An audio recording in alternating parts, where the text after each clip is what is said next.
So you can be outraged by the people running our country selling out our country to China, and you should be, but that's a very different thing from wanting to go to war with China, a war that we have no assurance we would win, to put it mildly. But in a memo to his troops, 4-star Air Force General Mike Minihan wrote this, quote, "My gut tells me we will fight in 2025. Xi Jinping secured his third term and set his war council in October 2022. Taiwan's presidential elections are in 2024 and will offer Xi a reason. U.S. presidential elections are in 2024 and will offer Xi a distracted America. Xi's team, reason, and opportunity are all aligned for 2025. So what should we take of this? Again, you can be deeply skeptical, in fact, hostile toward China, and still be worried about going to war with China. Jimmy Dore is the host of The Jimmy Dore Show. He joins us tonight to assess. Jimmy, what do you, should we be paying attention to a memo like this? What do you think it means?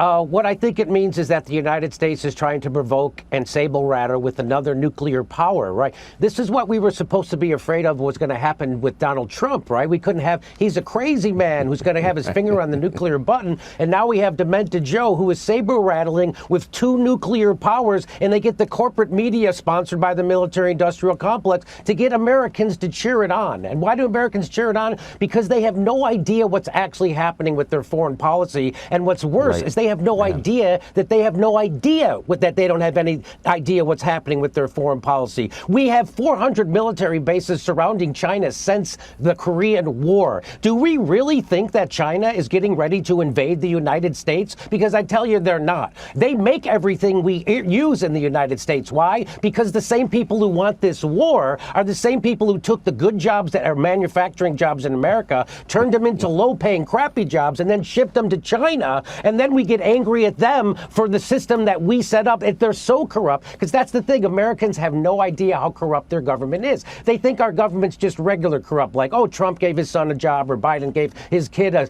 no-show job in the Ukraine war. That's not, the whole thing is corrupt. The $800 billion military budget is $800 billion of corruption. Why do we have to have 900 military bases around? We're the ones provoking this war, just like we provoked the war in Ukraine. We are now provoking a war with China. And who benefits? I'll tell you right now. Your enemy is not China. Your enemy is not Russia. Your enemy is the military-industrial complex, which has been fleecing this country to the tunes of hundreds of billions and trillions of dollars. How many times are we going to have a defense secretary say, hey, we can't account for $2 trillion in the Pentagon again? That, like, which has happened twice now in my lifetime. So again, people are being, the war machine cannot be stopped. Who's running this country? The war machine. It certainly isn't Joe Biden making these decisions. I would like to know who is making the decisions. And I just want to remind everybody, the United States is the world's terrorist. We just set the Middle East on fire in the last 20 years,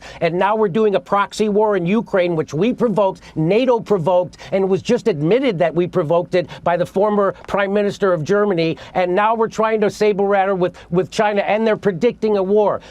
Again, China's not going to invade us. China's not our enemy. We might have an economic war. That's what these are. These are economic wars. These are wars in Ukraine. It's about liquefied natural gas and making sure Germany and Russia never come together, because we fear Russia's natural resources and manpower, and we fear them getting together with Germany with their technology and their capital. And so that's why we blew up the Nord Stream pipeline. That's why we're doing the Ukraine war. This is all about hegemony, imperialism, and economics. And if there's a Marine somewhere, it's there because they're about to steal some natural resources from another country. As everybody's screaming about what a bad guy Putin is for invading Ukraine, the United States is currently occupying a third of Syria. And which third is that? It's the third that has the oil. And how do I know we're there to steal their oil? Because the President of the United States said so. And we're not even benefiting economically. That's, I mean, of course, that's the rub. Jimmy Dore, appreciate it. Thank you. My pleasure.